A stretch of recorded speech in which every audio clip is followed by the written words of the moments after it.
Hello, and welcome back to Chaotic Insights, where maybe the TV show isn't the only thing that's chaotic.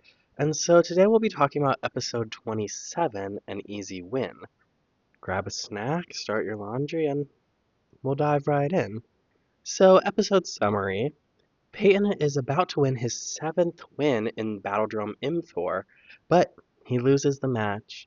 So Peyton is convinced that he is jinxed, because he's been on a winning streak in every drome except Imthor, and he can't seem to get that 7th win in Imthor. So Tom thinks he's psyching himself out. Sarah offers to let him win a match, and he eventually takes Kaz's suggestion, which is challenging a bad player. So Peyton challenges Lou 2, aka Lulu the Loser. After winning a couple of individual battles, Peyton starts to feel guilty and wants to boost Lulu's confidence by letting her win a battle. It takes a couple of tries, but once Lulu gains her confidence, Peyton feels guilty once again and doesn't want to crush her newfound confidence. So Peyton keeps letting her win battles until he lets it slip that he's been letting her win. Lulu gets angry, channels that anger, and starts winning for real. So Lulu wins the match. After the match, Peyton apologizes for patronizing her, and Lulu thanks Peyton for helping her build her confidence. So, in a clumsy, accidental way, everything worked out. Then, Peyton accepts Sarah's original offer to let him win a match. Analysis. So, the big thing for the analysis section is the conflict between rules and morality. That's where the conflict of this episode stems from, is Peyton's objective for winning this episode is to win a match from Imthor, and he he wants to win a match. The implication is that he gets his 7th win and then he can challenge the Codemaster, and so he really wants that Codemaster match. And now, what would be the moral or ethical way to, you know, get a Codemaster match? Well, that would be to win 7 wins naturally, confidently, just to like keep playing. He has 6 wins, he just needs a 7th. So just keep playing matches and he'll win one eventually in an honest way. But Peyton is feeling this pressure. Like he's so close and he really wants it. And he's a little bit more motivated to get the win because, Codemaster matches are a big deal and he wants that notoriety or whatever. For whatever reason, he is just a little bit extra motivated to get this win. And he's presented with 3 options: Tom, Sarah, and Kaz. So Tom presents his option as the honest way. Tom presents an honest path forward. He says, Peyton, you're just making your own luck. You're manifesting loss by thinking that you're jinxed. And so Tom's solution is a mental shift, right? Realize it's not the player, it's the cards. Go through a journey just like he did. Gain confidence, get loose, play an honest game, and you'll win a match, right? It just takes time, it takes energy, it takes a little patience. And patience is something that Peyton is not dealing it with right now. So Peyton vetoes that answer because he wants to win too bad, right? He just has an itch that needs to be scratched, and being honest and patient is not going to scratch that itch. So that's the first option. But also, right, that's what Peyton's been doing. He's been playing honest matches, he's been trying his best, and it hasn't been working. So Peyton, if he truly believes that he's jinxed, that jinx will just follow him as he keeps playing more honest matches. And so he's ready to switch it up because he thinks that the honest way will not work because of the curse, because of the jinx. And so, right, he tried option 1, he's going to try something else. Sure. So then we get to Sarah's solution, which is to challenge her to a match, and she lets him win. Now, Peyton's initial instinct is that is unethical and that is insulting. His words. And, it does insinuate that, like, he's not good enough to win a match on his own. And it's not only that it's insinuating that he's not good enough to win a match on his own in a timely manner, but it also kind of like antagonizes the spirit of the game. It's not a true and honest chaotic match, right? If it's rigged from the start, they're putting on an act. They're like doing a play. They're, oh, hope I'm gonna win this match, but he knows from the start that he's going to, right? The point of a game is to have fun and to play and to take chances and to use strategy and to have fun. But if it's pre-planned, you're no longer having fun, you're just like enacting your plan. And so it antagonizes the spirit of play, of playing the game. And it's kind of dishonest. And is being dishonest unethical? That's his own debate. But why does Peyton return to this option at the end? Well, he discovers that what he puts Lulu through is also morally questionable, and so he finds that dishonoring the system, right, disrespecting the point of the game, the spirit of the game, has a lesser emotional impact than dishonoring another person, right? He's further removed from the consequences because when he dishonors Lulu, right, that feels mean, and it is mean, right? He is putting consequences of his actions on another person. Whereas when he makes a deal with Sarah, they are agreeing and they're both in this together, right? So even if they have consequences through the system, it would be on themselves. Like Peyton would have to deal with that by himself, or he has to deal with his own guilt for like he's not bending the rules because challenging someone is legal, right? It's within the bounds of the rules. But for antagonizing the spirit of the game. And so those consequences are his own rather than like looping someone in with him and like antagonizing Lulu. That's why he circles back to this is because it's the lesser of two evils. He finds that, with the third option he hurts Lulu, but with the second option he doesn't hurt anybody. Like no emotions are involved, and if there are consequences, they are his own, right? They are his to deal with. He has to deal with that guilt of, you know, being unethical and dishonest and, insulting himself. So that brings us to Kaz's solution, which is to think tricky like an underworlder. Kaz suggests challenging a bad player who Peyton knows he can beat. And so Peyton's a pretty good player, so he could challenge a neutral good player and he could probably beat them. Or if you challenge a bad player, it's like a surefire bet. You know you're going to win. And that's also not technically breaking any rules, but it feels bad because even though it is a good and honest, it like is in with the spirit of the game, it is dishonoring another person, right? You are picking out someone who's bad and kind of using that for your advantage. And so once Peyton decides to challenge Lulu, he's already made a questionable decision because he's not taking Tom's option, which is the honest way. He said, I'm not gonna do the honest way. I'm gonna do something tricky. And so once he makes that decision, he's already kind of in hot water. And he's making these questionable decisions through technicalities, right? Like he chooses option three because he's following the rules. It's within the spirit of the game and it's allowed. You're allowed to challenge anybody and it's a good and honest match. Whereas he doesn't take option two right away because even though it's within the bounds of the rules, it's not a good and honest match. You see that connection there, right? This one has the technicality of it's a little bit more ethical, it's a little bit more fair and square, but once this plan is set in motion, honestly, the most moral or ethical thing would be just to beat Lulu fair and square, right? But that's not what happened. Sure, beating Lulu would have felt bad because Peyton sees humanity in her. He sees that she's trying. He sees that she has potential.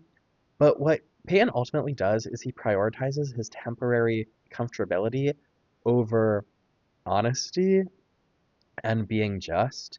And so making the decision to go with Kaz's plan, right, mistake number one, But once that boulder is rolling, you can't stop it. So in retrospect, I think the best thing to do would be just beat her fair and square, right? It's a chaotic match. This is what she signed up for. She's a chaotic player. She got a challenge, she's going to play, right? She's going to try her best, and then at the end of the day, one person wins, one person loses. That's the game, right? Both parties agreed to that. That's what we both signed up for. Beat her fair and square. That's the deal. But then after, you can come up to her and maybe apologize, say, hey, I'm sorry that was such a rough match. Or like, hey, I'm sorry I challenged you. That didn't really seem like it went your way. Apologize for patronizing her in the way that you did, taking advantage of her win rate, and then offer to help her, right? You can do the match that you did in the Impthordrome, but you can do it in the Betadrome. You can give her tips and tricks. You can give her pointers. You can build up her confidence, give her lessons, right? Offer to help on her terms, right? In a way that everybody agrees to, whereas Peyton is giving her tips and tricks and is helping her, but he's pitying her and he's doing it out of making himself feel good, right? He prioritizes that temporary comfortability. He says, if I make her feel good, it'll make me feel good. But like those aren't the terms and conditions of this match. So, right, beat her fair and square, go up to her afterwards, and then offer to help. And I think that probably would have been the least patronizing way to do this. And it would have, I don't know, I think it would have minimized any consequences that would have happened by already choosing the risky way. You're choosing Kaz's plan, mistake number one, but if you want to minimize the consequences of that, then build her up after. So that's one strategy, but that's not what happens, right? That is not what happens in our match here. What happens is Peyton takes pity on her and chooses to make himself feel good instead of making her feel good. Or like he is trying to make her feel good, but like the attempt is degrading in and of itself in these circumstances. And so I think Lulu's rage, like the interaction where Lulu confronts Peyton about letting her win, it comes from a very organic place of rage. And you can really see this progression in her character that I think is so organic, but it demonstrates Peyton's issue because he references the title Lulu the Loser, but he doesn't say it. And it shows that he is, one, not kind enough to not call her names, but not mean enough to call her names. And so he's somewhere in the middle. He's abusing this moral ambiguity and is playing with the technicalities of making himself feel good, even though the impact of his actions are bad, right? He didn't call her Lulu the loser to her face, thus he must be a good person. That's that technicality, like, well, I wasn't mean to you. Well, no, because you called her Lulu the loser behind her back, and therefore solidified the social normal, like, you normalized this name. You normalized that it's okay to call her names and spread it, which ultimately gets back to her by somebody more bold. Like, sure, you didn't say it to her. It's just as bad that you used it behind her back, if not worse, but you implied it to her, which again is not just bad, if not worse, because you're bringing to light that people do use this name behind your back, that there is a social normalization of the term Lulu the loser in regards to her and to you, like to Lulu. And that is mean. You're solidifying that this is something that's going on to her face. And so, like, just because you don't say it, you are part of the problem. Like, just because you don't say it to her face doesn't mean you're not contributing to the negative effects of it. If anything, you're implying it to her is worse. And it is interesting that once Peyton makes the choice to challenge Lulu, there's really no good way to get out of this situation because, right, if he goes with what I suggested, beating her fair and square, Well, then he's stoic and uncompassionate. And is uncompassionate, is that an adjective that we use to describe good people? No, not necessarily, right? But if he lets her win, he's dishonest and a hypocrite for not taking Sarah's offer in the first place, right? Instead of, antagonizing the spirit of the game, he's looping in another person to get hurt. Because now instead of Sarah letting him win, he's letting somebody else win. And that's hypocritical for his statements at the beginning of the episode. So ultimately, the ambiguity in the situation lies between like the technicalities that Peyton is running with of like, oh, I'm a good person because I'm not calling you insults to your face. Well, but it also lies between this conflict between the rules and perceived morality. Right? Here's the thing. Peyton is following the rules, or at least he's trying to. He challenges any player, which is in the rules. And you would think, okay, well, if it's allowed, maybe it's the right thing to do, right? Which not necessarily, because the correlation between like a code of ethics and morality and what is legal and like in the law or like in the rules are two different things. And so even though Peyton, he challenges Lulu, right? That's allowed, that's within the rules. Is it that the right thing to do? Not necessarily.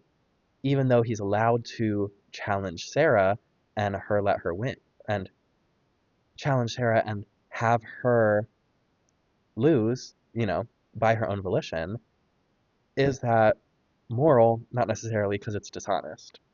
And so this correlation between what is within the bounds of the rules and what is within a code of ethics is not the same. They don't correlate with each other. And examples of that in real life, right? Here's you would a lot of people make this mistake of like, just because it's against the law means it's the right thing to do, which sometimes that is true. Like murder, don't murder people. That's bad. And guess what? It's against the law. And so there's some correlation there, and probably for good reason. But say jaywalking, is walking across the street inherently evil, like inherently amoral? No, but it is illegal, right? Me walking across the street, is that harming anybody? Not necessarily. But it's legal because it creates order and safety, or at least that's the intention. Now, on the flip side, something that is perfectly legal, say cheating on your spouse, cheating on your girlfriend, that's legal. But is that a nice thing to do? No. You know, you're breaking the bond that you have with this other person. Or, in the Legally Blonde musical, they say chewing gum in Singapore is against the law. Is it? I don't know. I didn't fact check it. But chewing gum, not something that's inherently evil. Is it against the law? That's what Legally Blonde the musical says. Right? And so we can't correlate what's the right thing to do and what is legal. We can't conflate the two. And that's what's happening here with Peyton, is he's conflating the two. And there are other examples of right things that are legal that are amoral. Just look at American history. You'll find some examples of things that amoral were legal and were intentionally legal. That's a whole other thing. But, you know, that's the central conflict of this episode is Peyton follows the rules, but does bad things. Here's the thing. We talked about how he is prioritizing his comfortability in this match. Like, he goes into the match looking to win, and then he sees that Lulu is struggling and she has a confidence issue, and he sees humanity in her. And so he decides to prioritize his comfortability of it makes him feel like he's a good person if he's letting her win, even if that's the right thing to do or not, who's to say. But he does it because it eases his conscience, right? It makes him feel bad that Lulu is struggling. And so he tries to boost her up, even if it's patronizing, even if it's coming from a place of pity and it is ultimately like regressive. But here's the thing, prioritizing comfortability is a tenet of white supremacy, and that's why Peyton's actions feel icky, is because he's upholding this system of white supremacy through prioritizing his own comfortability. And that's why I think, right, Peyton should have just beat her fair and square, because at that point he's not prioritizing his comfortability. It would have been uncomfortable for him to ignore that she's struggling. But then after, you're presented with the opportunity to remedy that on her terms. And so and so I think that's why this conflict between what's right and what's allowed, it boils down to this. Like there's this layer underneath it. And that's me reading this through a modern lens and not necessarily through what was presented at the time. But here's the thing. I don't think they condemn Peyton's actions enough. Peyton, this is a Peyton focused episode. Clearly, it's, he goes through this emotional arc and, he doesn't want to break the rules or defy the spirit of game, and so he bends his own morality by being dishonest and ends up hurting Lulu. When the real solution there is he shouldn't have challenged her in the first place. And here's the thing, it all works out in the end. So, like, utilitarian wise, it all works out in the end, no harm, no foul. Well, because Peyton is one of our protagonists, he has to learn from his mistakes. He has to mitigate the consequences because if he did this and he wronged this girl and he didn't learn from his mistakes or he walked away with no consequences, we would frame him as a villain. Like what he's doing in this episode is kind of villainous and he has to zero out so that in the next episode we can see him as a hero once again. And so from a narrative perspective, he learns from his mistakes. He apologizes and acknowledges that what he did was wrong, but I don't think they really emphasize why what he did was wrong. You know what I mean? He apologizes for, oh, I shouldn't have let you win. Well, okay, so that's the what, but why is it wrong? And that is a question that they leave you with as an audience member. And this whole situation, like, I feel like is complicated to talk about because, I haven't taken any morals or ethics classes. And if I did, maybe I would be applying those principles. But it is, right, once the ball gets rolling, it's just mistake after mistake after mistake. And you can't, you can't go back and fix it. It makes you as an audience member sit in that uncomfortability. It makes you sit in Peyton's guilt and it makes you sit in like maybe that secondhand embarrassment. But you walk away questioning, if I was in that situation, how would I handle it differently to do the right thing? It makes you examine your own code of ethics. Which choice would you have made? Would you have gone with Tom? Would you have gone with Peyton? Would you have gone with Sarah? These are our options. And so, all that being said, let's move on. And so, even though this is a Peyton focused episode, we don't go to Param at all, which is very interesting. It breaks our formula once again. And I feel like now that we're pretty far into the series, we're able to experiment with the format. We're able to dive deeper into stories. We don't go to pair 'em at all, but we're able to dive really deep into this chaotic match and be told a complex story, right? Something that examines the ambiguity of morality and how you can't conflate what's allowed with what's right. Now, I think I'm going to do a little bit of a character design analysis on Lulu.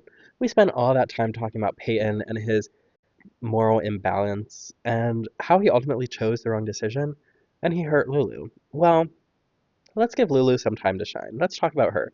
So let's do a little character design analysis. Who is Lulu? Lulu is presented to be a bad, chaotic player because she's not comfortable in her skin.